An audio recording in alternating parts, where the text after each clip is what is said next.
नमस्कार, NB news world में आप सभी का स्वागत है। मैं हूं धनेश्वरी देवांगन। अब खबरें विस्तार से। पूर्वी दिल्ली में सफाई कर्मचारियों की हड़ताल पर सियासी गलियों में आरोप प्रत्यारोप का दौर जारी है। इसी कड़ी में दिल्ली के मुख्यमंत्री अरविंद केजरीवाल ने एक विज्ञापन जारी कर अपना पक्ष रखा है। दिल्ली में तीनों नगर निगम के सफाई कर्मियों की हड़ताल के बीच दिल्ली के मुख्यमंत्री अरविंद केजरीवाल ने दिल्ली के नागरिकों के नाम एक चिट्ठी लिखी है। चिट्ठी में केजरीवाल ने लिखा है कि यह गलतफहमी फैलाई जा रही है कि एमसीडी दिल्ली सरकार के अधीन नहीं है। दिल्ली सरकार को हर साल एमसीडी को कुछ पैसे देना होता है और ऐसा आरोप लगाया जा रहा है कि सरकार ने यह पैसा नहीं दिया है। केजरीवाल ने साफ किया कि उनकी सरकार ने अपने हिस्से का पूरा पैसा दे दिया है और तो और पिछले साल से ज्यादा पैसा इस बार दिया गया है।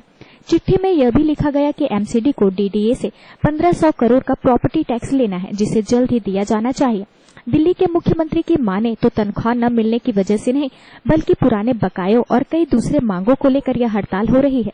केजरीवाल ने तीनों नगर निगम के मेयर से सफाई कर्मियों की मांगों को जल्द से जल्द लागू करने और हड़ताल वापस लेने की मांग की।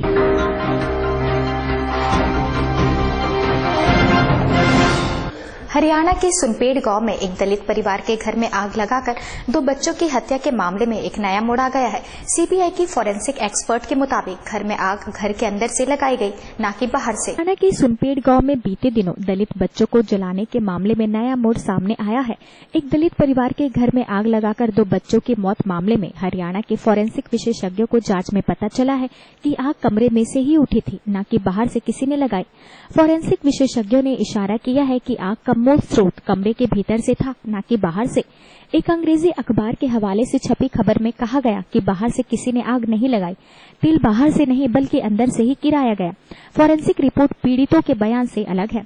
हरियाणा के फोरेंसिक विशेषज्ञों को कमरे से जले हुए बिस्तर के नीचे से आधी जली केरोसिन की प्लास्टिक बोतल, कमरे की खिड़की पर बनी पटरी से जली हुई माचिस की तीली मिली है।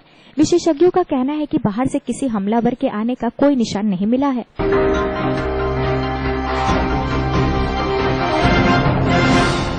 जनगणना के हाल के आंकड़ों में मुस्लिम आबादी 17 करोड़ से अधिक दर्ज किए जाने के मद्देनजर राष्ट्रीय स्वयंसेवक संघ के अखिल भारतीय कार्यकारी मंडल की आज से शुरू हो रही 3 दिवसीय बैठक में जनसंख्या वृद्धि में असंतुलन की बात कहते हुए इस विषय पर ध्यान देने के लिए एक प्रस्ताव पारित किया जा सकता है। भारत की 2011 की जनगणना के आंकड़ों में प्रकाशित होने पर मुस्लिम आबादी में हुई बढ़ोतरी पर राष्ट्रीय स्वयंसेवक संघ ने गहरी चिंता व्यक्त की है।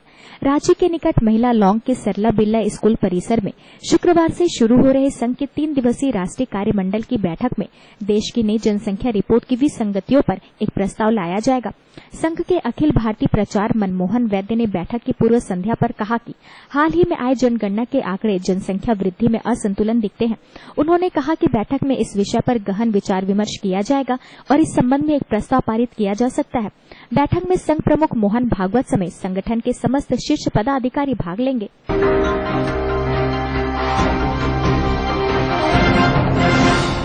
लेखकों और कुछ प्रमुख व्यक्तियों को मिले पद्म एवं साहित्य अकादमी पुरस्कार को लौटाने को लेकर केंद्रीय गृह मंत्री राजनाथ सिंह ने इसे राजनीतिक षड्यंत्र बताया है। केंद्रीय गृह मंत्री राजनाथ सिंह ने लेखकों और कुछ प्रमुख व्यक्तियों को उन्हें मिले पद्म एवं साहित्य अकादमी पुरस्कार को लौटाने के कारण निशाने पर लेते हुए इसे राजनीतिक षड्यंत्र बताया और इस बात पर आश्चर्य जताया कि वे तब क्या कर रहे थे जब कांग्रेस के शासन में सांप्रदायिक दंगे हो रहे थे। राजनाथ ने सवाल किया कि कोई यह कैसे कह सकता है कि देश में अब असहिष्णुता बढ़ गई है, जबकि नरेंद्र मोदी सरकार के सत्ता में आने के बाद देश में कहीं भी कोई बड़ी सांप्रदायिक झड़प या तनाव नहीं हुआ। सिंह ने कहा कि कांग्रेस सरकार लंबे समय तक भारत में शासन में रही है। उस समय विभिन्न राज्यों में सांप्रदायिक दंगे हुए, एक ही राज्य में 4000 से 5000 लोग मारे गए। उस समय किसी ने अपना इस्तीफा नहीं दिया। अभी जो कुछ हो रहा है वह हमारी समझ से परे है। गृह मंत्री ने कहा कि वह इस बात को निश्चित तौर पर कह सकते हैं कि पुरस्कारों का लौटाना राजनीतिक कारणों से हो रहा है। उन्होंने कहा कि यदि कोई विरोध जताना चाहता है तो उसके कई तरीके हो सकते हैं। यदि किसी को सम्मान दिया जाता है जो राष्ट्रीय गौरव का संकेत हो तो उसे विरोध के तौर पर लौटाना ऐसी बात है जिसे मैं नहीं समझ पा रहा। जहां तक मैं समझ पा रहा हूं यह राजनीतिक कारणों से हो रहा है। बिहार चुनाव का तीसरा चरण पूरा हो जाने के बाद अब बीजेपी अध्यक्ष अमित शाह ने एक और विवादास्पद बयान दे दिया है। अमित शाह ने कहा कि अगर इस चुनाव में बीजेपी गलती से हार गई तो पाकिस्तान में फटाके जलेंगे। भारतीय जनता पार्टी के राष्ट्रीय अध्यक्ष अमित शाह ने कहा कि इस बार विधानसभा चुनाव के परिणाम की गूंज राहुल गांधी के ननिहाल तक होगी। साथ ही कहा कि यदि भूल से भी महागठबंधन की सरकार आई तो बिहार में जंगल राज 2 आएगा और पाकिस्तान में फटाके फूटेंगे। 8 नवंबर को परिणाम आने के साथ ही नीतीश कुमार का बोरिया बिस्तर बन जाएगा। गुरुवार को शाह ने बगहा में दावा किया कि विधानसभा चुनाव का परिणाम भाजपा के पक्ष में होगा। उन्होंने लोगों से जात पात से ऊपर उठकर मतदान करने और भाजपा को जिताने की अपील की। उन्होंने 3 चरण में करीब 121 सीट पर हुए मतदान में 100 सीटों पर एनडीए की जीत का दावा भी किया।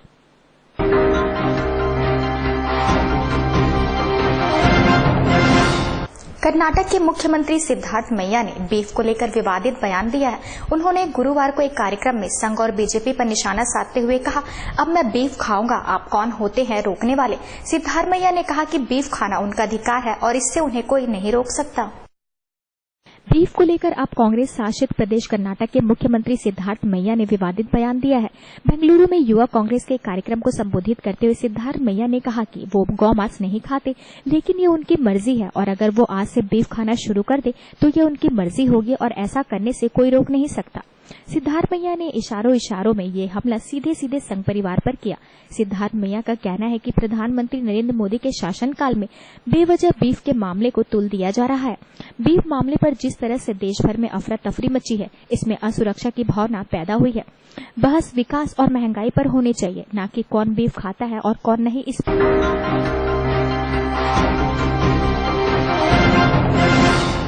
देश के पूर्वोत्तर राज्यों सहित बांग्लादेश के कुछ हिस्सों में शुक्रवार तड़के कम तीव्रता के भूकंप के झटके महसूस किए गए।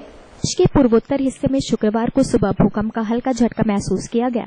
रिएक्टर पैमाने पर इसकी तीव्रता 4.9 मापी गई। भूकंप से किसी प्रकार के जानमाल के नुकसान की कोई खबर नहीं मिली है। सुबह तकरीबन 3:45 पर यह झटका महसूस किया गया। रिएक्टर पैमाने पर भूकंप की तीव्रता 4.9 दर्ज की गई। बांग्लादेश की सीमा से सटे असम के करीबगंज जिले में भूकंप का केंद्र बताया गया है। असम के कुछ हिस्सों, मेघालय, पूर्वोत्तर से जुड़े कुछ क्षेत्रों के अलावा बांग्लादेश के कुछ हिस्सों में भी भूकंप के झटके महसूस किए गए। भूकंप के ये झटके 10 से 12 सेकंड तक महसूस किए गए। देश के पूर्वोत्तर राज्यों में असम, मेघालय, मिजोरम, त्रिपुरा, नागालैंड, अरुणाचल प्रदेश और मणिपुर है।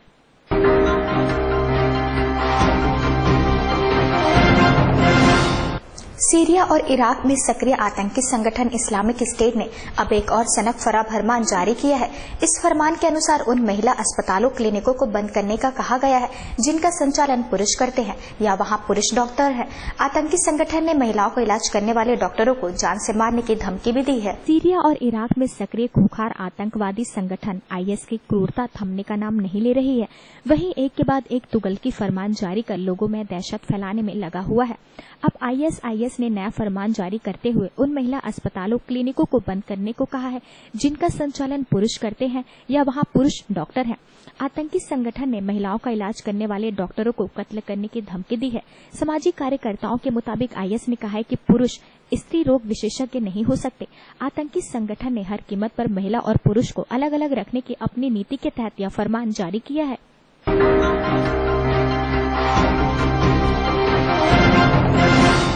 दिल्ली हाईकोर्ट ने दिल्ली की बिजली कंपनियों के सीएजी ऑडिट के मामले में फैसला सुना दिया है। कोर्ट का फैसला है कि दिल्ली की तीनों बिजली कंपनियों का सीएजी ऑडिट नहीं होगा। हाईकोर्ट ने अरविंद केजरीवाल सरकार को बड़ा झटका देते हुए कहा कि सरकार बिजली वितरण कंपनियों का ऑडिट नहीं करा सकती। हाईकोर्ट ने शुक्रवार को कहा कि दिल्ली सरकार को बिजली कंपनी का ऑडिट कराने का हक नहीं है। अदालत ने सीएजी से ऑडिट कराने से भी इंकार कर दिया। इस फैसले को दिल्ली सरकार के लिए बड़ा झटका माना जा रहा है क्योंकि आप सरकार कहती रही है कि बिजली कंपनियों के ऑडिट के बाद हकीकत सामने आएगी और दिल्ली वासियों को सस्ती बिजली मिलेगी।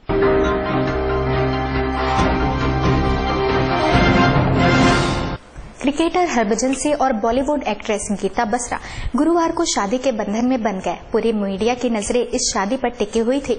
कुछ फोटो पत्रकार ने हरभजन सिंह के बाउंसरों पर मारपीट का आरोप लगाया है। की स्टार स्पिनर हरभजन सिंह और मॉडल अभिनेत्री गीता बसरा की गुरुवार को हाई प्रोफाइल शादी हुई। हालांकि रात होते होते यह विवादों में घिर गई जब भज्जी के आवास पर उनके बाउंसरों ने मीडिया कर्मियों के साथ न केवल धक्का मुक्की की बल्कि उनके वीडियो कैमरे भी छीन लिए। दरअसल दिन में समाप्त हुई शादी के कार्यक्रम के बाद घर पर रस्में अदा की जा रही थी, तभी फोटो पत्रकार और टीवी चैनलों के कैमरामैन तस्वीर लेने तथा रिकॉर्डिंग करने वहां पहुंच गए। जानकारी के अनुसार घर पर तैनात भज्जी के बाउंसरों ने गुरुवार देर रात पत्रकारों के साथ धक्का मुक्की की और तस्वीरें ले रहे कैमरामैन के वीडियो कैमरे भी छीन लिए। इसके बाद पत्रकारों की शिकायत पर पुलिस ने अज्ञात बाउंसरों के खिलाफ मामला दर्ज कर लिया। बीजेपी सरकार के मंत्री रह चुके अरुण शौरी और सुप्रीम कोर्ट के पूर्व जज मार्कंडे काटजू को भाजपा सांसद रतनलाल कटारिया ने एक बेतुका बयान दिया है। भाजपा सांसद रतनलाल कटारिया ने बीजेपी सरकार के मंत्री रह चुके अरुण शौरी और सुप्रीम कोर्ट के पूर्व जज मार्कंडे काटजू को लेकर बेतुका बयान दिया है। बी पर मार्कंडे काटजू के दिए बयान का जिक्र करते हुए कटारिया ने उन्हें कुत्ता तक कह दिया। यमुनानगर में लघु सचिवालय में जिला सतर्कता और निगरानी कमेटी की बैठक में पहुंचे कटारिया ने अधिकारियों को आड़े हाथ लिया और कहा, भाजपा का हनीमून पीरियड्स खत्म हो चुका है, इसलिए वे लापरवाही से काम करना छोड़ दे। मालूम हो कि भाजपा नेता अरुण शौरी ने नरेंद्र मोदी सरकार को विफल बताया था और मार्कंडे काटजू ने हिंदू होते हुए भी बीफ खाने की बात कबूली थी। इस पर भाजपा सांसद रतनलाल कटारिया ने कहा है कि सभी को बोलने की स्वतंत्रता है, लेकिन कुछ लोग इस अधिकार का गलत इस्तेमाल कर रहे हैं। उन्होंने काटजू को कुत्ता कहकर संबोधित किया।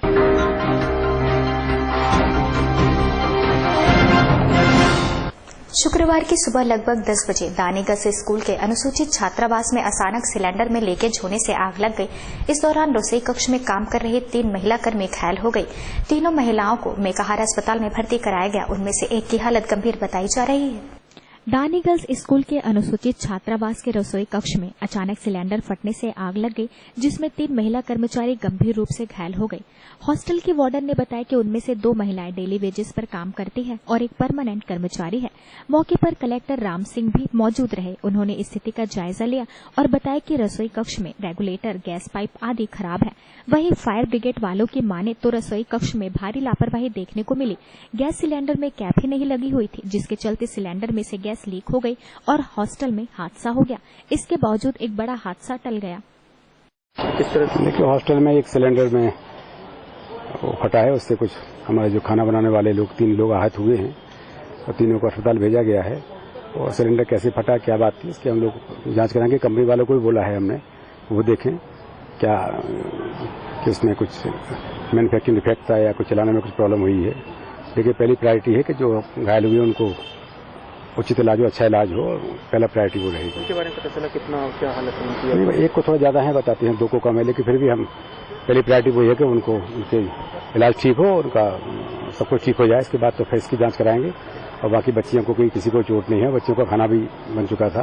तो 3 लोगों का ही जो रसोइया है उनकी प्रायोरिटी है, उनका चेकअप ठीक से हो, उनका इलाज ठीक से हो, वो फोकस रहेगा। ये 10 बजे के बाद भाई लोग आए कि आग लग गया है करके, तो बच्चे लोग तो खाना खा चुके थे। फिर अब कैसे में आग लगा ये समझ में नहीं आ रहा है। तो कौन लोग है भाई लोग? भाई लोग हैं, डेली वेजेस 2 हैं और एक नियमित कर्मचारी है। हमारे आने तक तो जो पेशेंट जो जले हुए थे, लड़कियां जो जली हुई थी, उनको ले गया था, अस्पताल ले जाया गया था। हमारे आने के बाद हम सिलेंडर ऊपर से नीचे उतारे हैं और लीकेज था सिलेंडर, उसमें नॉब नहीं था, जो सेफ्टी नॉब रहता है वो नहीं था वहाँ पर, वो ब्लास्ट हो चुका था, तो ब्लास्ट के कारण ही वो निकल गया। तो ये किस लेवल पे लापरवाही है? तो सिलेंडर डिफेक्टिव है ऐसा कैसे? जी, सिलेंडर डिफेक्टिव कह सकते हैं इसमें।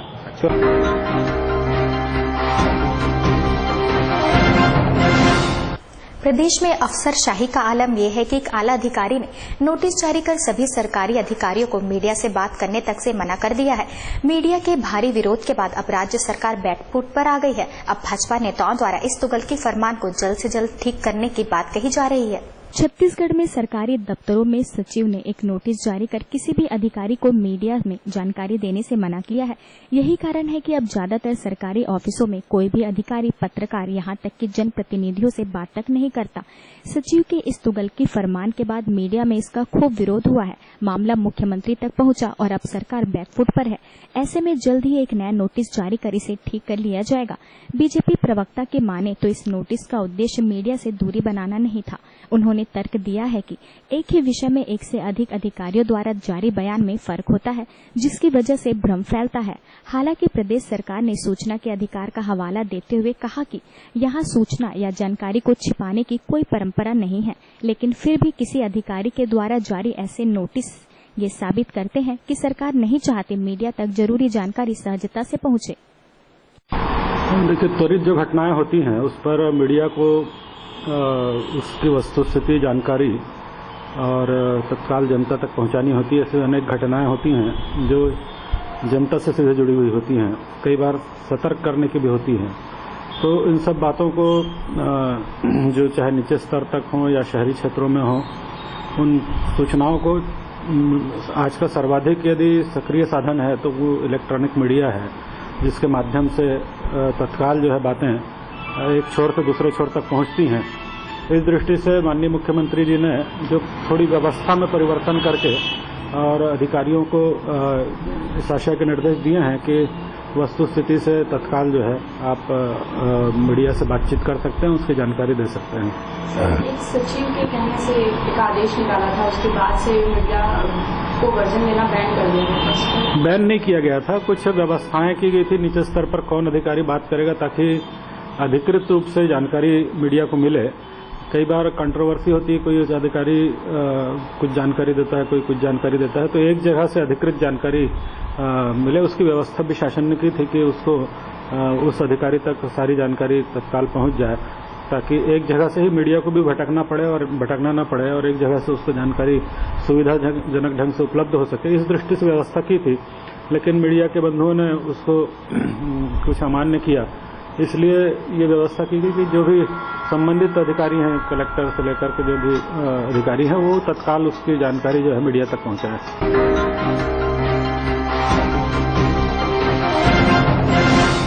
ताज़ा तरीन खबरों के लिए बनी रहिए हमारे साथ NB न्यूज़ वर्ल्ड में।